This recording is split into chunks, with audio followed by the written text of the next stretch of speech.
Hello and welcome to my session on Azure networking for the Azure Advent Calendar 2019. My name is Joe Carlyle. I'm a Microsoft MVP and the Principal Azure Solution Architect with Evros Technology Group, which is based in Dublin, Ireland.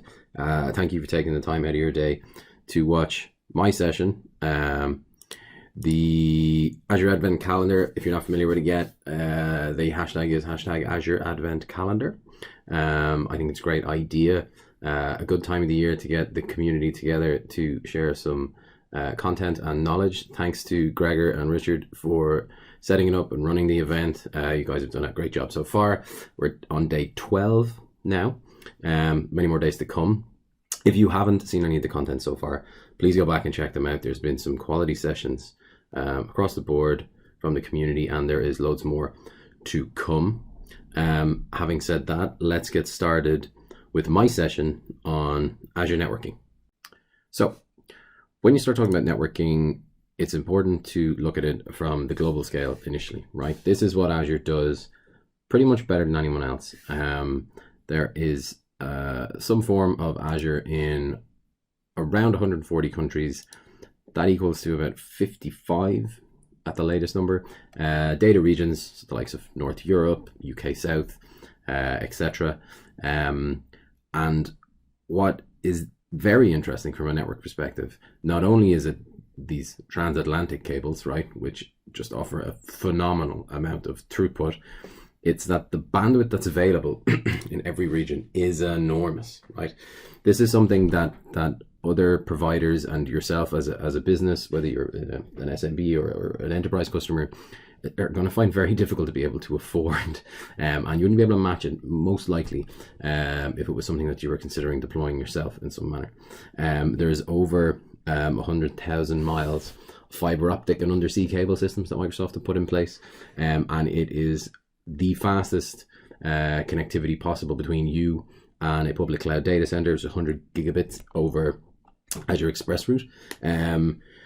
So for anyone who's familiar with that piece, there's actually also over or around about 150 global edge locations, which allow for content to be brought closer to your end users, right? So it's not just if they're very close to one of the 55 regions, there are actually more global edge locations as well that allow for more optimum performance and delivery of content that's hosted in Azure. The beauty of this connectivity is when you deploy workloads within the regions, if those workloads span multiple regions, the traffic stays entirely within this global network that Microsoft have put together. If you're interested in this, and it's one of my favorite talks I've seen in the last while, Martin Woodward, that we all know and love, has a fantastic session where he discusses the latency he suffers in his house when trying to talk to his colleagues in Seattle, and what he tried to do to address it. And it brings it back to the original telegram cable that was laid along the trench from Cork to Newfoundland and on down to New York for connectivity from Europe to America. Very, very interesting session. If you do have any sort of grow to get into that sort of thing. So having looked at the kind of the global architecture, let's look at it at a more lower or more detailed level. Azure is all about software-defined networking. And one of the key aspects of that is layered isolation. It comes into play when you are dealing with network translation, when you're dealing with routing, and also it can be used as a method to add more secure layers or secure access to your network. So if you have something deployed in Azure that has a public endpoint and something is trying to access it, it's going to have to get through these logical layers of isolation, right? So Microsoft, of course, looks after the perimeter for you. So as a request comes in from, say, the internet, the first hurdle it's going to have to get past is Microsoft perimeter and the DDoS protection that runs on that by default. Then it will get translated into one of your endpoints. So whether that's an FQDN for something like an app service or a public IP that's attached to a VM, right? Let's go with that one for the moment. So public IP on a VM, that network translation is handled for you by Microsoft onto the private IP that's attached to your NIC, right? So you got to get into the virtual network that public IP address exists within at that point. Then you can add another layer which is either ACL or routing, which is a network security group, right, which we'll talk about later, or a user-defined route table or custom route table, which can manipulate traffic as it leaves a subnet. You can add an additional layer then again with a network virtual appliance, whether that be, for example, Azure firewalls, PaaS, sort of stateless or stateful firewall as a service, or something from one of the third-party vendors. And then finally you get to your resource or your deployment. So these layers allow for different aspects of control, different possible enhancements in terms of performance and content delivery, but it also allows you to be granular in terms of who can access what and from where, right? So once this logical layer of isolation is introduced, it's very easy to cut off access at any one point. And introducing isolation is key to protecting your Azure deployments. Now, when you get down to the actual resources that are used within Azure from a networking perspective, there are quite a lot, right? So to give you an idea, let's just throw up a couple of the icons you might be familiar with, right? So you've got some VNets, you've got some connections, network security groups, you've got some load balancers, you've got all this, and then you've got all this, okay? So there are an awful lot of resources for networking in Azure, and that's great, right? It means that you have so much capability, from something like Traffic Manager to something like a virtual network gateway, to inspection services like Network Watcher, to very helpful global scalable resources like public DNS zones, right?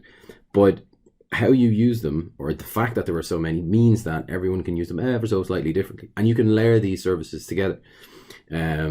And to really understand, I guess, how some services interact and how others can help you with your deployments, what I decided to do is take an enterprise architecture diagram, right, which is this guy, and explain certain aspects of it.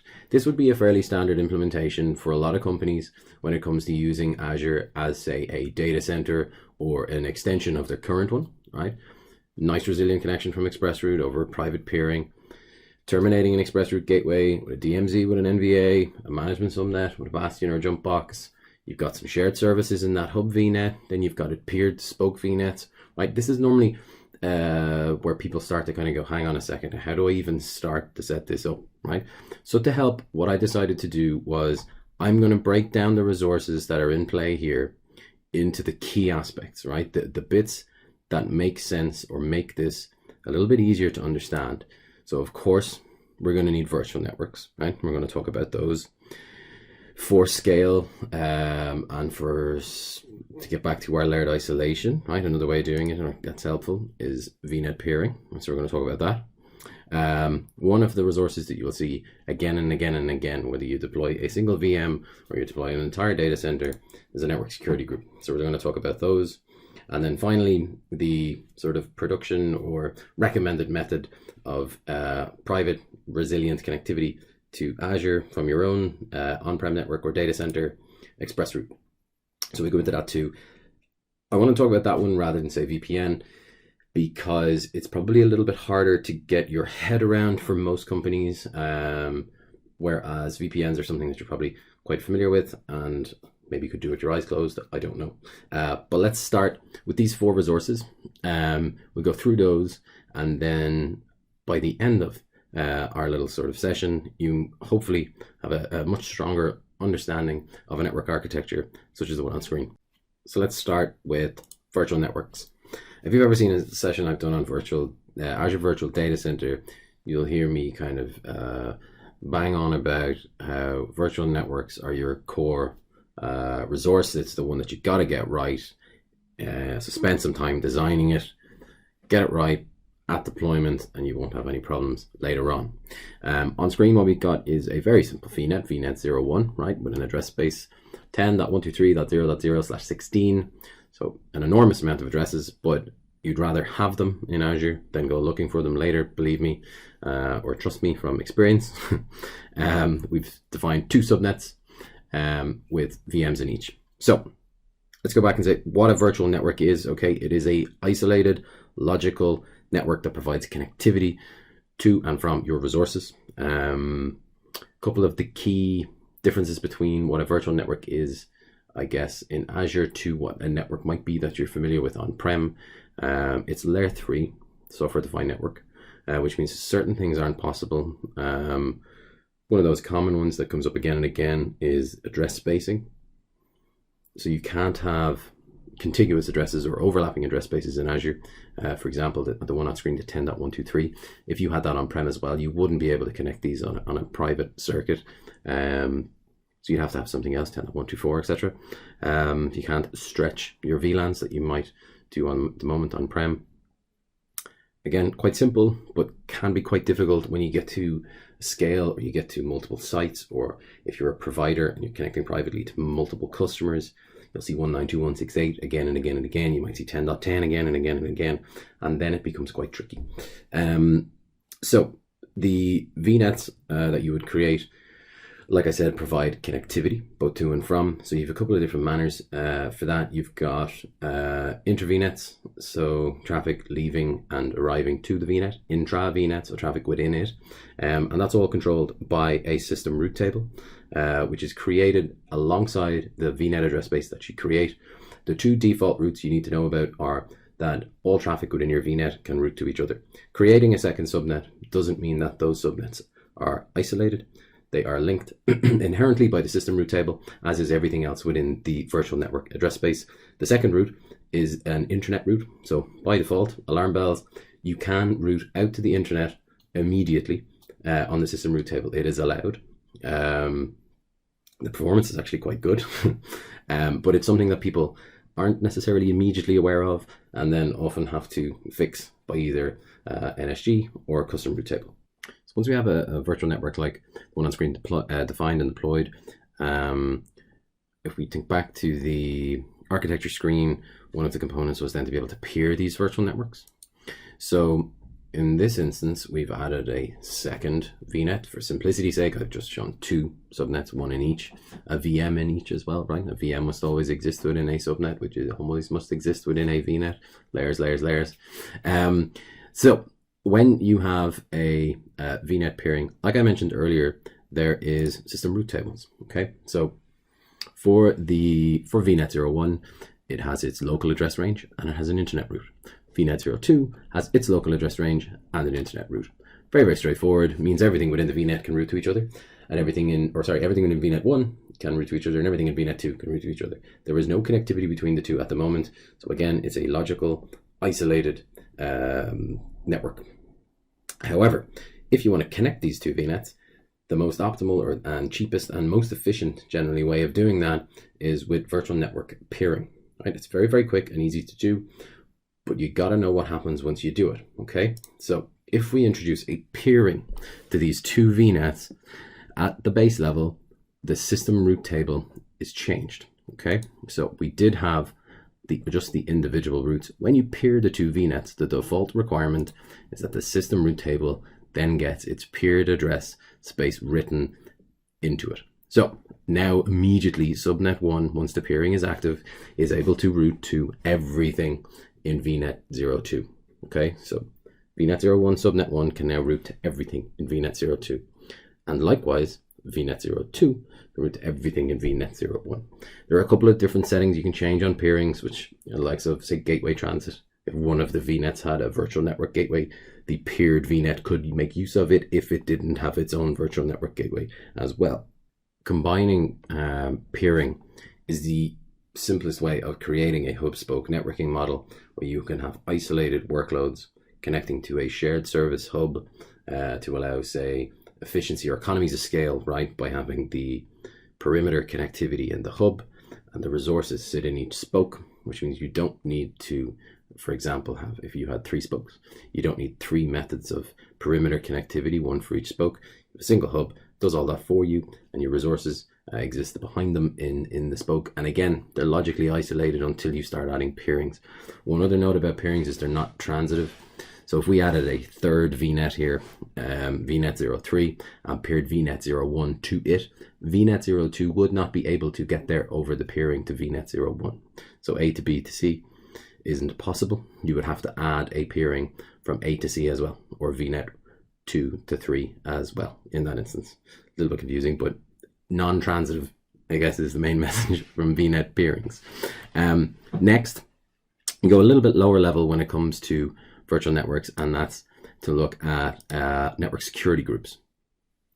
And these are some of the most common resources you'll see. They're created by default now in the portal. If you spin up a VM, they're recommended by Security Center for both subnet and NICs. So what are they?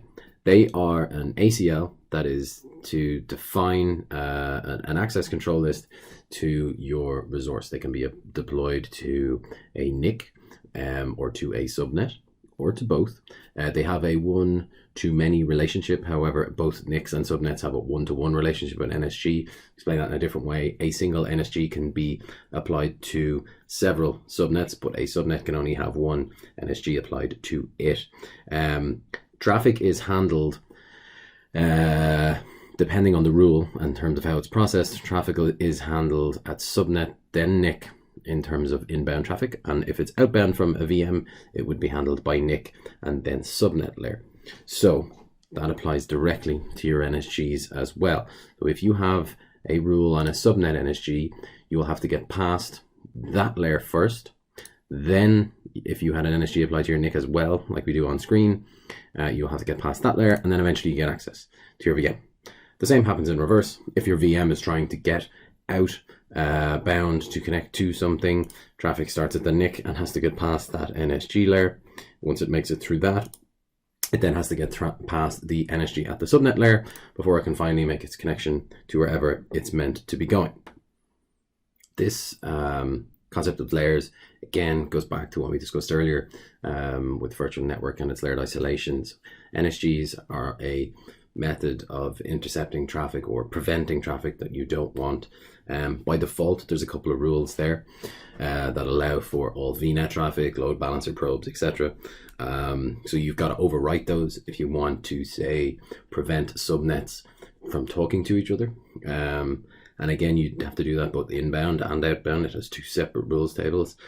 And what's kind of good to help understand them is the order in terms of how it's processed, right? So we have this table that I can show you, and maybe chart or workflow is better in terms of a description than a table, but let's take a look, right? As traffic is received, it makes a decision whether it's inbound or not. So let's say it is. This load is then, or sorry, the traffic is then assessed by loading the inbound rules, and they're assessed iteratively by priority. So of course we get the first rule and see if it matches. If it does, we then move and check if it's a deny rule. If it is, we drop the packet. If it's not, packet is accepted and the traffic moves on. Okay, so let's go back to the rule matches decision. If it doesn't match, it then checks if it's the last rule, okay, in the table, because if it is and it doesn't match, it's going to drop the packet. However, most commonly what happens, and again, because we're going iteratively, it would be the second rule in this instance. So get first rule matches, no. Is it the last rule? No. Well, then it's load the next rule, which is the second rule. Does it match? Yes. Is it a deny? No. Allow the packet. So this keeps going again and again and again until, of course, you hit your last rule, and then it will drop the packets. So in that instance, there's a couple of ways of figuring out what had happened. You know, you can turn logging on, you can use Network Watcher to check out your NSG flow logs, right? So you have a couple of options, but this is the basic way of understanding how the rules are assessed, whether it's inbound or outbound, the iterative process through the priority that you've set. So maybe you've got the priority wrong, maybe you have one of the variables in terms of, is it the scope, like the source, or is it the port or protocol that you have wrong? Of course, for me, when it comes to looking at, say, something like an NSG, which is an ACL, I would always rather that I got the scope sort of too restrictive initially, so that traffic that was meant to get in didn't initially. I can understand why, and then allow that, rather than the alternative, which is everything that can get in, and then I'm just going to try bottleneck that down to only the traffic I want.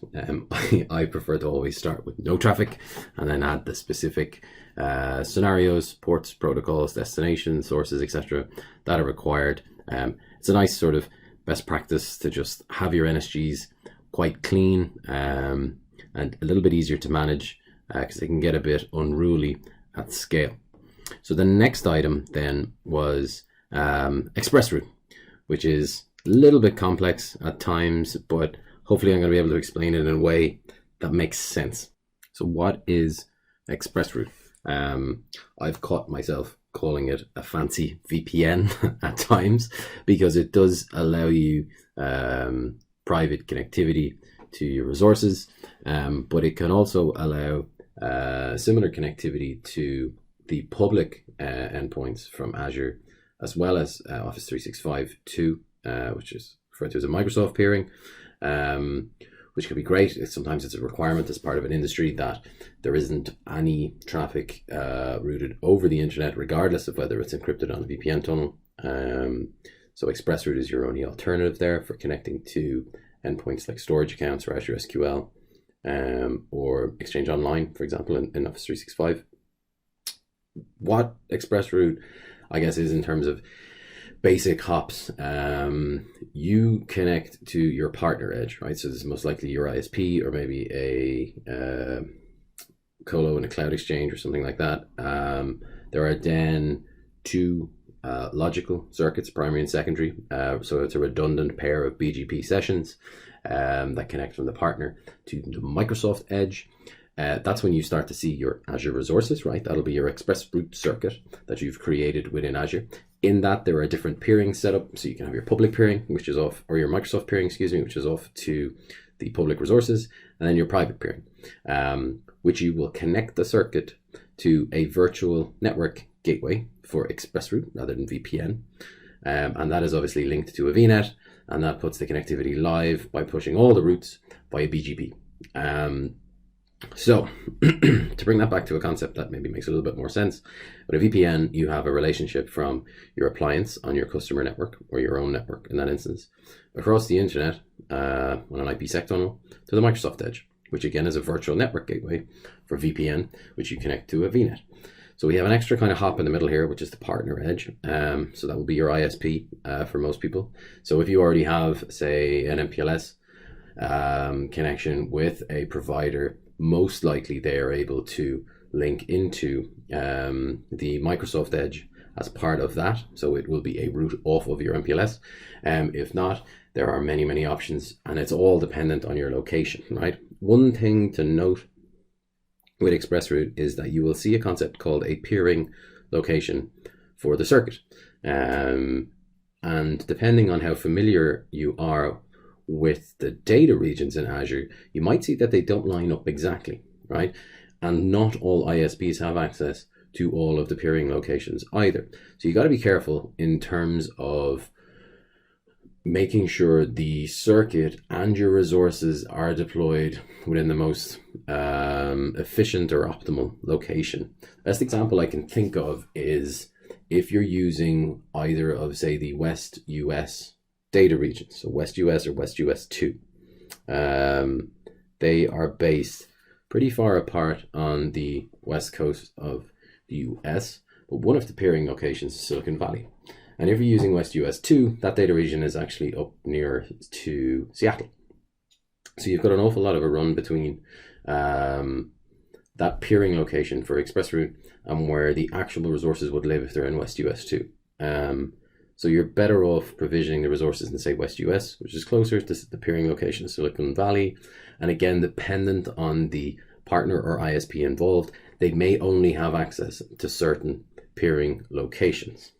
So check in advance and make sure that partner or ISP has both the access and capabilities, etc., that you need should you be implementing ExpressRoute, and that they can support not only the private peering, right, which is a requirement, but that they can do the Microsoft peering too if you need it, because sometimes that one can also be a little bit of a challenge when it comes to addressing within those BGP sessions.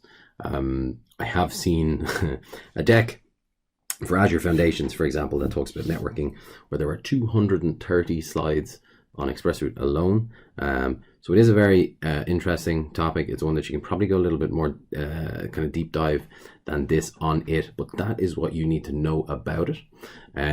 So let's go back to our original network architecture diagram and take a look at where we are now in terms of the resources we've covered and what we now know about them. So initially, this might have seemed like a little bit of a daunting diagram. There's a lot going on, a lot of resources, but we split it into some of the key components. So we talked about virtual networks, we talked about VNet peering, we looked at NSGs, and then finally we looked at ExpressRoute circuits. So now you can understand how to get from, or the resources, involved in getting from your on-prem network connected to a hub virtual network that has subnets layered with NSGs and that is peered to a spoke or resource-based network. This is, while somewhat complex, a very common sort of implementation of either, like I said, a virtual data center or a isolated workload with shared services in a hub VNet design. You will see this again and again if you work with, say, different customers or clients. It is a very, very strongly recommended best practice in terms of architecture when it comes to your network design, hub, spoke, shared services, ExpressRoute, etc. They're just some of the common resources. Of course, in something like this, there's most likely custom route tables defined to help manipulate network flow for internet access, possibly also to prevent certain aspects of the spoke talking to certain aspects of the hub, etc. Like this DMZ subnet is definitely going to be manipulated by a custom route table. But from an overview perspective, that covers the key components that are required for something like this. So that pretty much sums up my session, which I called Network NutCracker. Again, I want to say thank you for taking some time to watch and listen to me. Please forgive my sort of coughing or clearing my throat within this. I'm carrying a bit of a head cold with it being that time of the year. So please ignore that if possible. Don't forget the hashtag is Azure Advent Calendar. Again, I think this is a great event for 2019. I know it's the inaugural. I hope it continues for many years. Thank you again to Gregor and Richard for organizing and putting everything together and keeping everything moving. Again, this is day 12, so you've got a lot more content on the way. If there's anything in the session that you want to talk to me more about or ask in terms of anything specific to do with networking, it is one of the aspects of Azure that I am most sort of interested in and spend a lot of time on day to day in my actual job working with. Do get in touch. I'm on Twitter at WeDoAzure, or you can check out the blog as well, which is the same, WeDoAzure.com. I'm going to show in a little sneaky promo at the end of this video for another online event that's coming next year, which is called Azure Spring Clean. And you can check out that hashtag. It's in February next year to learn a bit more about that. So thank you very much. I hope you enjoyed the other sessions, and I will see you soon. Thanks, guys.